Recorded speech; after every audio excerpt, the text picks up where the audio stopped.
part 2. Now what part 2 is what we're going to do is do maximum minimum concepts in finding answers to stated problems. So let's look at the first one. It says find two positive numbers whose sum is 12. So we're going to have two numbers whose sum is 12. Well, that means we'll let one number be x, and the other number then would be x minus, 12 minus x. In other words, if one number is 5, then the other number would be 12 minus 5, which would be 7. If one number is 10, the other number would be 12 minus 10, which is 2. So if we say the sum of two numbers is 12, then we'll let one number be x, and the other number be 12 minus x. All right, then the problem says, such that the product of one, well, here's one of them, the product of one, here's another one, the product of one times the cube of the other one is to be a maximum. This product is to be a maximum. Well, let's do in working the problem, let's let this one be the first one that we're talking about, and this one be the second one. That way we do not have to cube a parenthesis. We do not have to work with a parenthesis like this. So we'll let this one be the first one we talk about, such that the product of one and the cube of the other one is a maximum. Okay, we don't know what it is, it's just a maximum number over here. So we'll just put an M there to represent maximum or minimum. Okay, then we multiply it out. Multiplying it out, we get 12x cubed minus x to the fourth. Now, remembering, we want this to be a maximum. What makes something a maximum? We take the first derivative and set it equal to 0.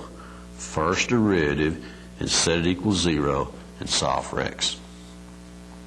So, taking the first derivative, set it equal to 0, factor, solve for x is 0, and setting this equal to 0 and solving, we get 9. Now, we have two answers. Well, let's do the sensible concept, looking at the entire problem. Back at the first step, if x is 0, if I come up here and put a 0 right here, 0 times that is 0. So that's certainly not the largest answer. So 9 must be the answer. So we come back and put a 9 in here, we'd have 9 cubed, and here we'd have 3. So the answer to the problem are the numbers 3 and 9. If you try 4 and 8, if you try 5 and 7, if you try 6 and 6, you won't get as large an answer as if you try 9 and 3. So what we do down here is to mark out the one that doesn't satisfy the sentence. That's what you must remember now. When you put down a final answer, you're supposed to say, what is the answer to the sentence, which was, find two positive numbers, that's 9 and 3, such that their sum is 12, and the product of one and the cube of the other one is a maximum. All right, let's look now at the next one. It says a box is to be made from a square piece of cardboard 12 inches on the side. All right, let's look at this figure I have drawn here. It says I have a piece of cardboard here, 12 inches on the side, and what I'm going to do is make a box out of that. Okay, and it's going to be an open top box. So we're going to do that by cutting squares out of each corner. Squares, that means this distance is the same as that distance. So we'll let that distance be x and that be x. All right? And so this would be x, and this would be x, and this would be x, and x, and so on and so forth. And then what we'll do is cut that out, cut the corners out.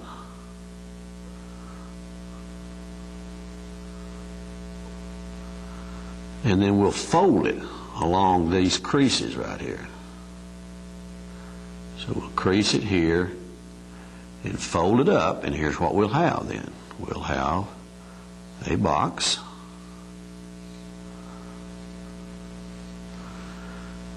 Now watch.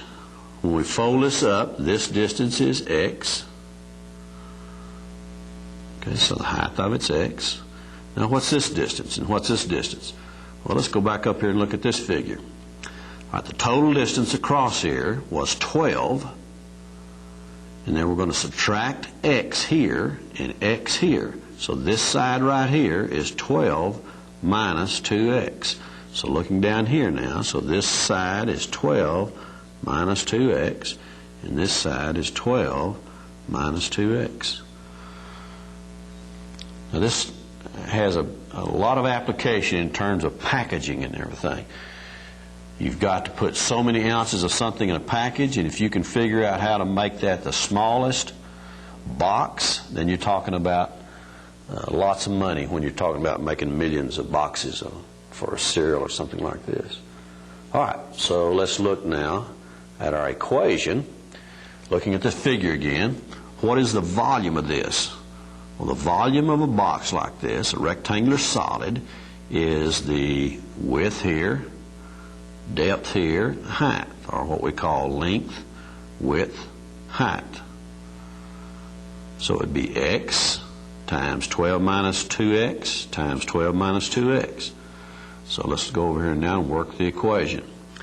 So the volume is x times 12 minus 2x squared.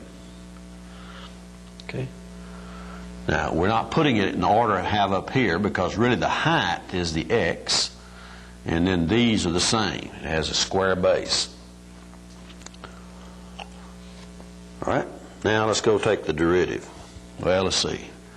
If we multiply all this out, we get 144x minus 48x squared plus 4x cubed.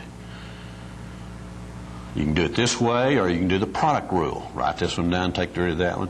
This one times the derivative of that one. All right, now taking the derivative and set it equals 0. So that's 144 minus 96x plus 12x squared.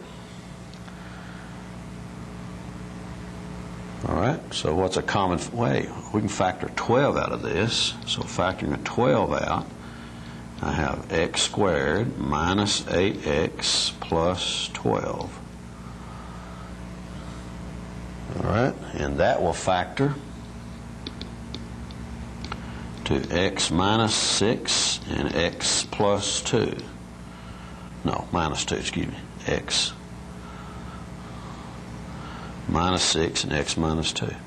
So here we have it then. So x is equal to 2 and 6. Wait a minute, 2 and 6? Two answers? So we must go back and check out which one would work. So let's go back and look at the figure. If I let x be 2, then that means the height here would be 2. That sounds all right. So the height would be 2. And here would be 2 times 2 is 4. Subtract from 12 would be 8. And 8. So the dimensions would be 8 by 8 by 2. So the maximum volume would be 128 cubic inches. Now, let's try the 6. If we put the 6 in here, then this would be 6. And 2 times 6 is 12, and that'd be 0 and 0. Whoops. You see what happens? You've got to check your answers. So the 6 doesn't make sense. It doesn't satisfy. So we come back over here then and mark out the 6. You see what happens really is the 6 is the minimum point. 0 volume. 6 gives us minimum. This gives us maximum. So we must check our answers in a stated problem. All right? Now listen to me. On stated problems, what you do is you write down the equation that they want the maximum of. Maximum area, maximum volume, maximum product, maximum perimeter, whatever. You write the equation down. then you also draw a figure of what you're getting over here. And from the figure or from some other statement in the problem, you come up with your equation. And then you got it. You go take the derivative, set it equals 0, solve for x, check those answers back into the sentence, into the concept of the problem. All right, let's look at the next example. It says the equal sides of an isosceles triangle are 12 inches long. Okay, let's see. Looking at the figure, we have an isosceles triangle which says two sides are equal. So we have an isosceles triangle here where these two sides are equal. They're each 12. Okay, then what we want to do is say, what is the length of the base here such that the triangle is to have a maximum area? In other words, I can have the triangle here, kind of stretch it out, whatever, make it narrow, going up this way. So which one do I want such that this times the height is a maximum area? 1/2 the base times the height is the formula. Okay, what we're going to do is then we're going to let half the base be x. So this distance over here is going to be x. So that makes the total base 2x. Now then, if this is x right here, then we're going to look at this right triangle and say, okay, the hypotenuse squared is equal to the height squared plus this squared. So solving for this, then it would be the square root of 12 squared minus x squared. Hypotenuse squared minus the other side squared. Square root of that's equal to the second side. All right, so what we have then for this triangle is 1/2 the base, that's x, times the height, which is the square root of 144 minus x squared. So now let's look over at the work. So we have area is equal to 1/2 the base is 2x, times the height, which is the square root of 144 minus x squared. So therefore, the area is x times the square root. So there it is. There's a figure, there's a sentence, there's our equation. Now what do we do? Take the first derivative, set it equals 0, solve for x. So here we go. Taking the first derivative, product rule. So let's say I'll write the x down and take the derivative of this. The derivative of the square root is 1 over 2 times the square root times the derivative inside. Times the derivative inside. Okay, plus, write the square root down and take the derivative of the x, which is 1. So we have it. Now we're going to get common denominator. So getting a common denominator, we have a minus 2x squared. That's what this is. Oh, wait a minute. Those 2's will divide out. So let's save ourselves a little work here. So saving us a little work, this will be a minus x squared. And then this times this, getting a common denominator. Square root times the square root is just the object inside the square root.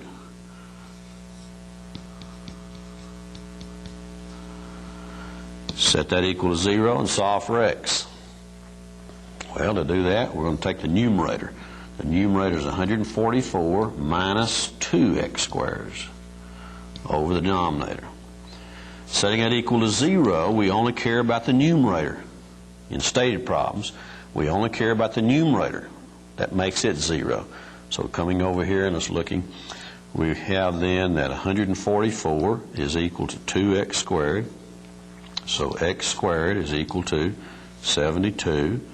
Therefore, x is equal to the square root of 72, which is 6 times the square root of 2. That's x. That's not the final answer to the problem. That's just what x is. The question wants to know what the base is. And remembering, looking here, the base is 2x.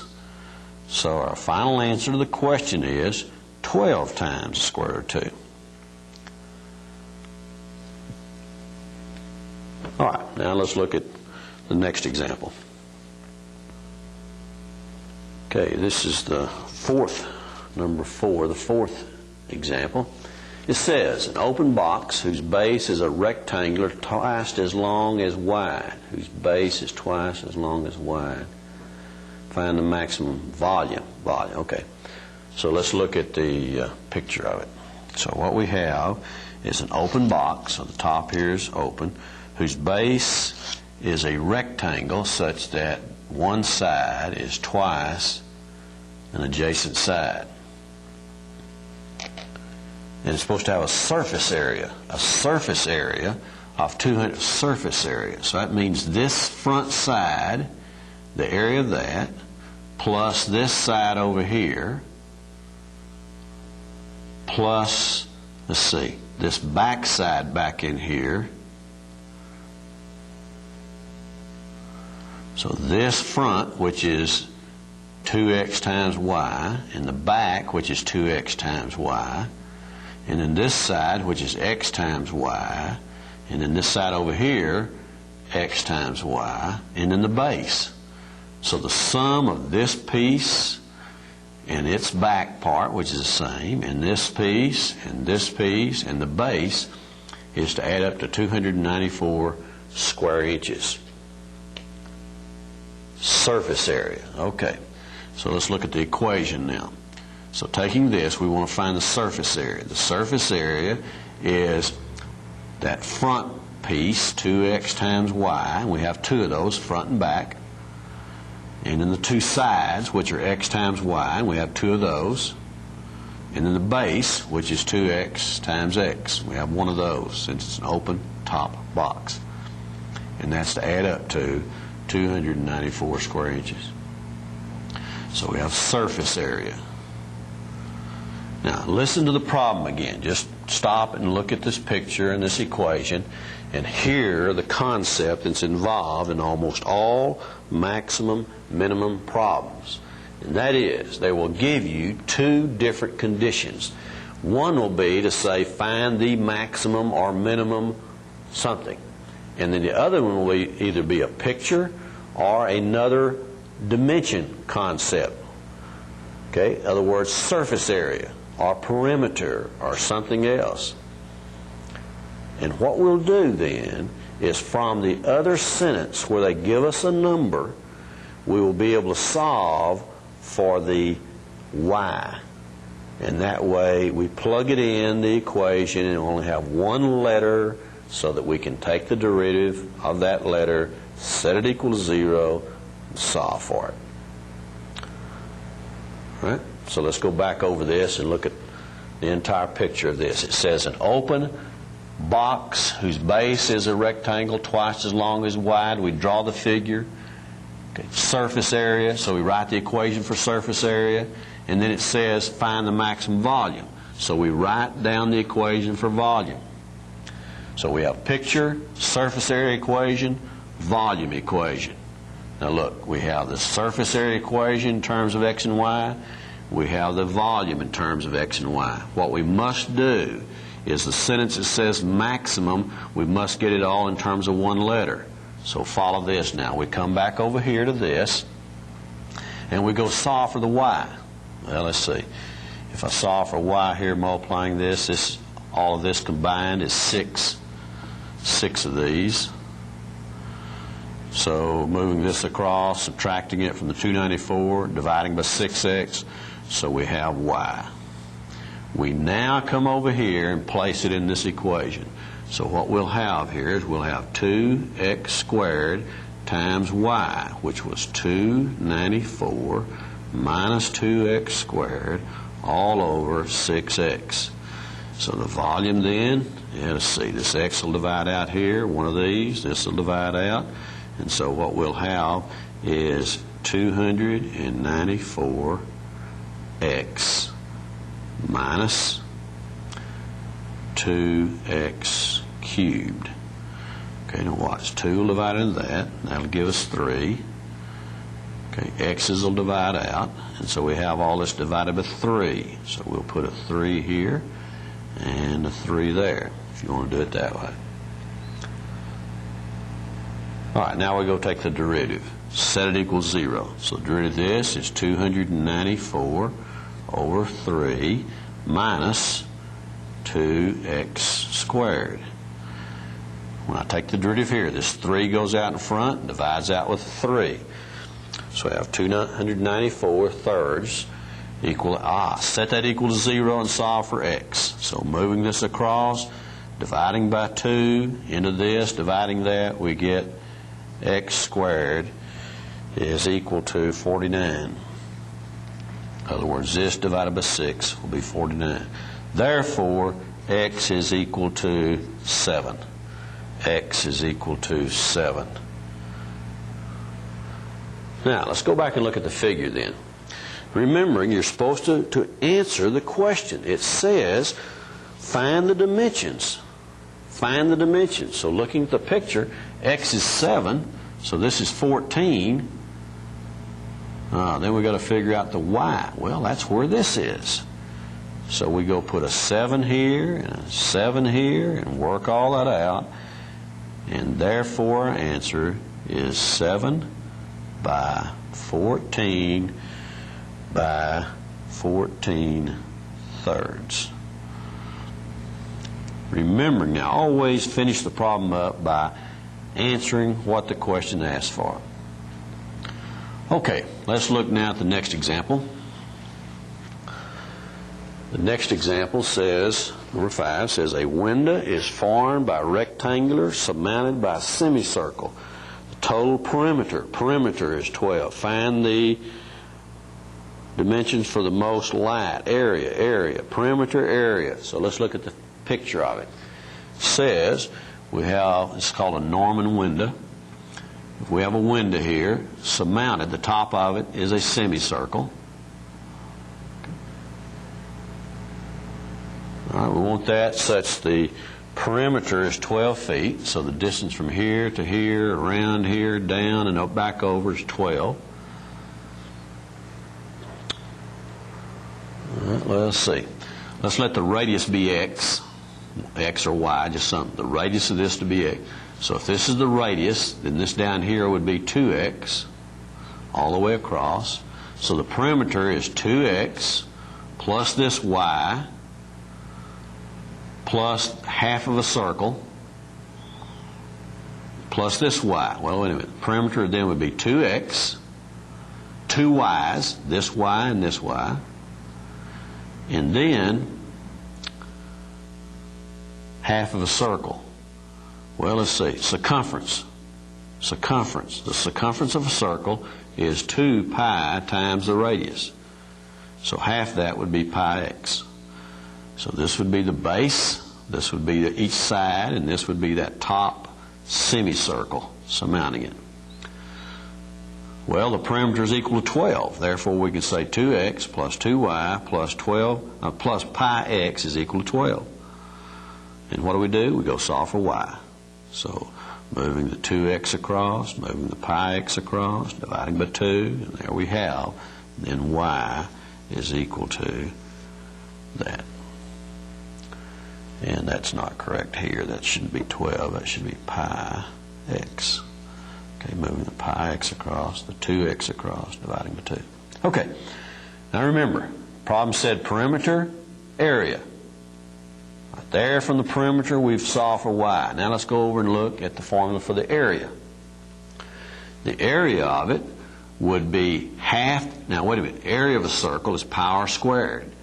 Pi squared is for the area of that circle. Semicircle would be half that. And then that bottom is the base times the length times the width of the rectangle. This was the base of it. This was how tall the rectangle part was. So the area of that window space, the light that's coming in, would be then half the circle and then that rectangular base part. And so now we take, oh, wait a minute, we've got to have it all in one letter. So therefore, that's where we're going to come in here and replace the y. Replacing the y, which is what now? It's 12 minus 2x minus pi x all over 2. Okay, let's do some simplifying here. We have pi x squared over 2 plus 2's drop out. We have 12x minus 2x squared minus pi x squared. Okay, now we have it all in terms of x. All in terms of x. What do? We take the first derivative, set it equals 0. So, derivative of this, 2 comes down. We have pi x. Derivative of this is 12. Derivative of this is minus 4x. Derivative of this is minus 2 pi x. Well, let's see. What do we have here? Getting all this simplified a little better. Let's group the 12. And we have a minus 4x and a minus pi x. Here's one of them, plus 1, minus 2 of them. So let's factor out an x right here. All right, so we have 12. Well, let's just move it across. Tell you what. Let's move this across. We have 4x plus pi x is equal to 12. So factoring out an x, we have 4 plus pi equals 12. Therefore, x is equal to 12 divided by 4 plus pi. So x is equal to 12 divided by 4 plus pi. And there we have it. We have solved it. Okay? Now again, remembering to answer the question, it says, okay, find the dimensions. Find the dimensions. So there's x. So the dimensions are 12 over pi plus 4, or 4 plus pi, by, and then we go solve for y. So you go back and plug in, for x right here, you plug in 12 over pi plus 4, and you ends up being 24 over pi plus 4.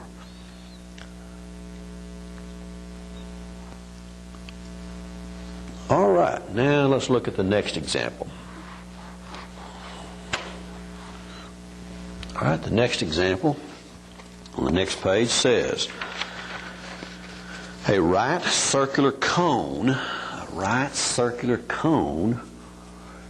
is inscribed in a sphere. Wow. A right circular cone is inscribed in a sphere of radius A. Find the dimensions of the cone for the greatest volume. Oh, wait a minute. So let's look at what we have. We're going to cut that sphere in half. And when we cut that sphere in half, what we'd see then is a triangle. In other words, we're just going to cut down and cut right through the middle of all that. And so what we would have here is a circle, which is representing the sphere, and inside this would be the triangle that's cutting into that cone that would be made. All right? And it says, let's see, the radius of the sphere, so from right in here out to over here would be the radius of the sphere.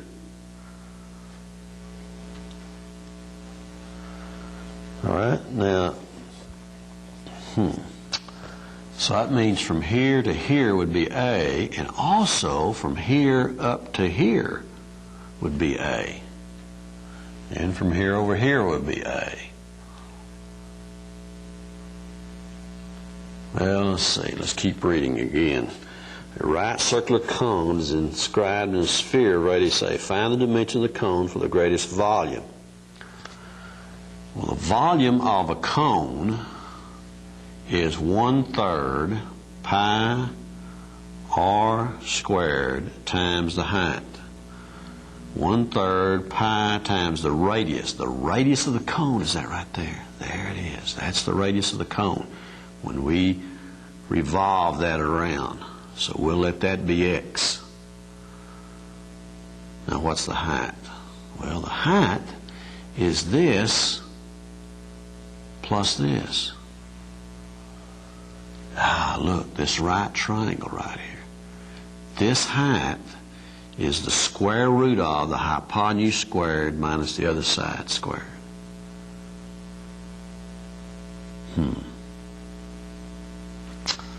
Okay, well, let's do some labeling here. So we're going to let this be x, and therefore this is the square root of a squared minus x squared. Okay, we could let this be x. We could let that be x. I'll show you in a minute why it works better if we'll let this be the x and we'll let this side be the square root part. Okay, but everybody see this now? Look again. What this says is this is the radius of the cone. This is the height of the cone. This is the radius of the sphere. So I'm going to let this part in here that we don't know be x. Therefore, this radius is the square root of the hypotenuse squared minus this side squared. So that's the radius of the cone. Then the height of the cone is going to be this plus the radius of the sphere, x plus a. So from the figure now, we've got it all in terms of x's, with the a setting out there. So it's x. The unknown is x. So now let's go over here and write the equation. It says maximum volume of the cone. The maximum volume of the cone is 1/3 pi r squared h. So it'd be 1/3 pi. Now the radius was what? The square root of a squared minus x squared squared times the height, which was a plus x. And you should see now why I did it that way, because I'm going to square this square root. So my volume is 1/3 pi times a squared minus x squared times a plus x. Now, we're going to multiply all that out. And so we get a cubed, first times the first. Then here we get a minus a x squared. And then the outside would be a squared x. And then the last would be x cubed. Okay, now we go take the derivative and solve for x. Now taking the derivative, remember we don't have to worry about the constant. So derivative of this is 0. Derivative of this is minus 2ax. Derivative of this is a squared. And the derivative of this is minus 3x squared.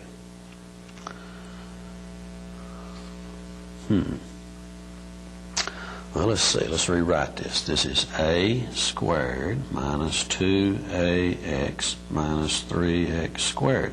Let's see if that factors. If it doesn't factor, we'd have to use the quadratic formula. Well, let's see. Factoring, put an a here, and an a here, and a minus 3x here, and a plus x there. All right. First times the first, a squared. Last times the last, minus 3x squared. Inside, those added together is minus, oh good, works. Therefore,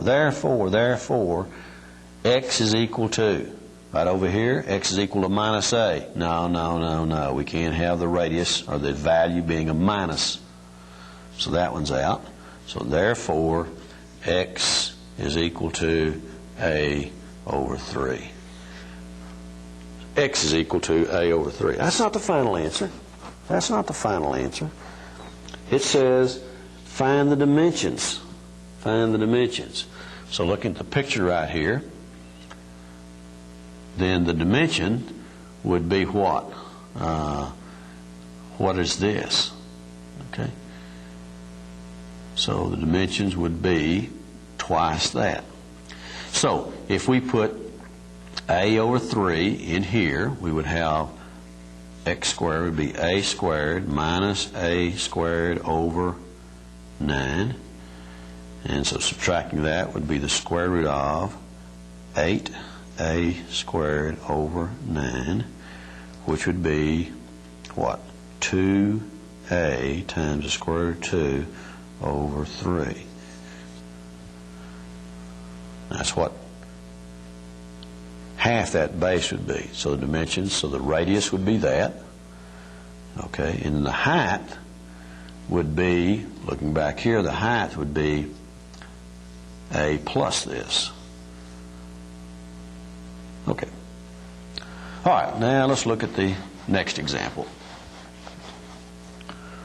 Okay, the next example says a man is in a rowboat 5 miles from the nearest point A of a straight shore. He wishes to reach in the least time a place on the shore 6 miles from A. If he rows at the rate of 2 miles per hour and walks at the rate of 3, how far is A from shore to land, and which way is the gravity? The wind's blowing 20 miles from the south.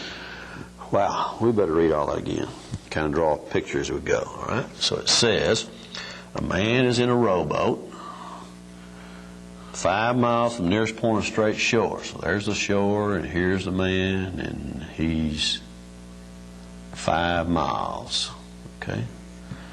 So does that look right now? All right. A man is in a rowboat 5 miles from the nearest point A. Okay, well, let's see. A must be right here.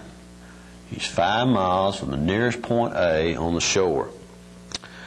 He wishes to reach in the least time a place on the shore 6 miles from A. Okay, so we're going to come down here, and we can call this point right here B if we want to. It doesn't make a difference. But this is 6 miles. Now, let's read it again. Man is in a rowboat 5 miles from the nearest point A on a straight shore. He wishes to reach in the least time a place on the shore 6 miles from A. If he rows, okay, so he's going to row, and then he's going to walk. Okay, if he rows at the rate of 2 walks, where should he land? Where should he land? Where should he land? Then we'll call it X. This distance right in here from A is what we're looking for. Where should he land? Okay, so we want this in here, this distance. So we have a right triangle. So this distance is the square root of 25 plus x squared. Hypotenuse is equal to the square root of the two sides squared, sum of those. And then this distance he's walking is 6 minus x. So here's the distance, here's the distance. Now, wait a minute, we've got to read the problem again. He says, he wishes to reach in the least time. Minimum time. Minimum time. Minimum time, all right? Well, from this figure right here, we have distance is equal to rate times time. Distance is equal to rate, how fast he's rowing or walking, times the time. Therefore, time is equal to distance over rate. So what is the least time? So it's time here plus time here is to be a minimum. Right? So we want time rowing plus time walking to be equal to minimum. That's our equation that we're going to deal with. Well, the time rowing is the distance, which is square root of 25 plus x squared over the rate. He was rowing at 2 miles per hour. The time walking is 6 minus x over how fast he walks.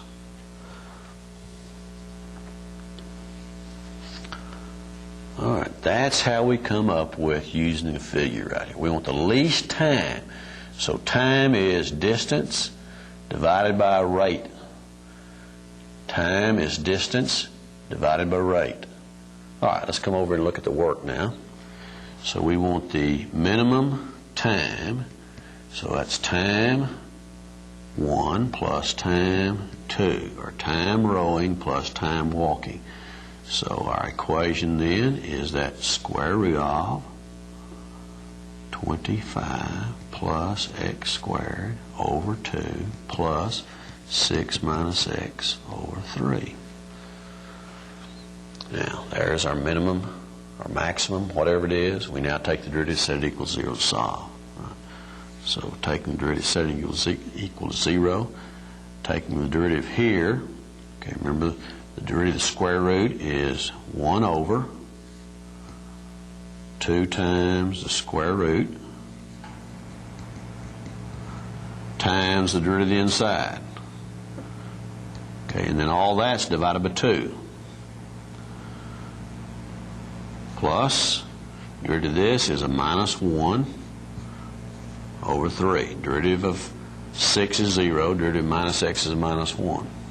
All right, so let's divide this 2 out with this 2. And therefore, that's our equation.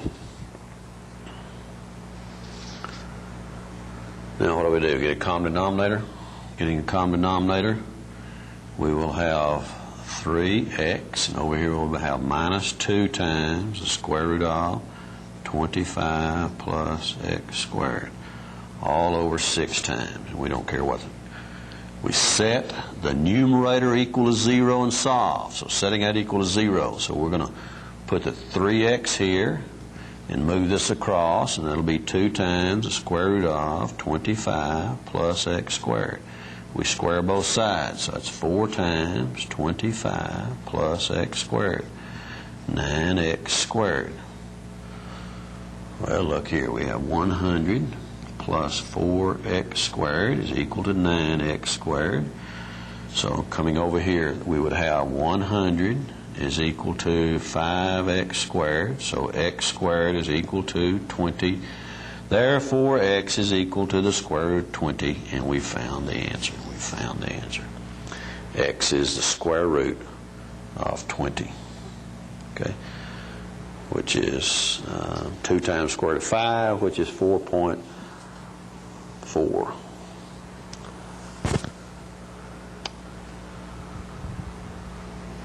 All right, so we've solved it.